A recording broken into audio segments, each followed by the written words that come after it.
I rise in strong support of the amendment today.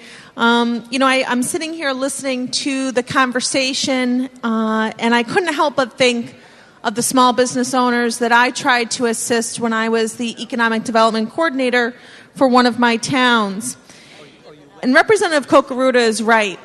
We talk a lot about doing what's right. We've passed a lot of bills over the last week that have studies.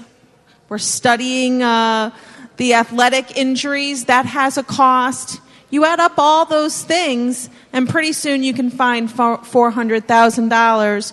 But what's worse for me is when I think about those small businesses that I tried to help, and I watch them take out a mortgage, a second mortgage, take every last dime they had to start a business. They were enthusiastic and excited, and then they pull out the building permit. And that begins their long tale of woe. Because it's not just the state of Connecticut that deals with businesses and gives them hurdles to jump over. It starts right at the local level, whether it's planning and zoning or inland wetlands.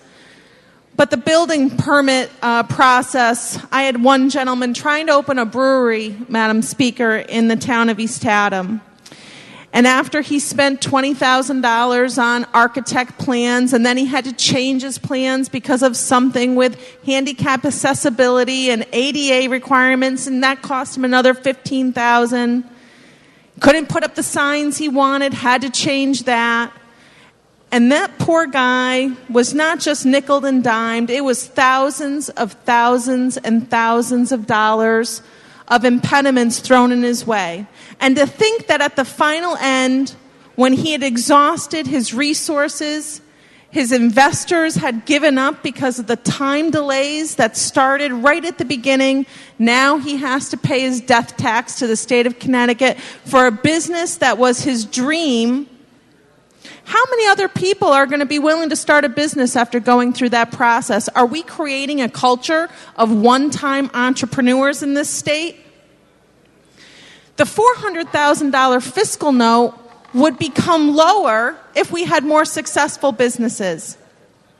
I really hope that my colleagues on the other side of the aisle will really look at this bill. I just got done reading the Secretary of State's comments on the proposed bill that is now the amendment before us.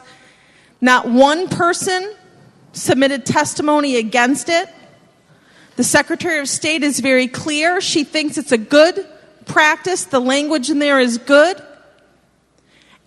When are we going to really be bipartisan in this chamber? And we all run because we talk about creating jobs and creating a positive climate. And the Secretary of the State of Connecticut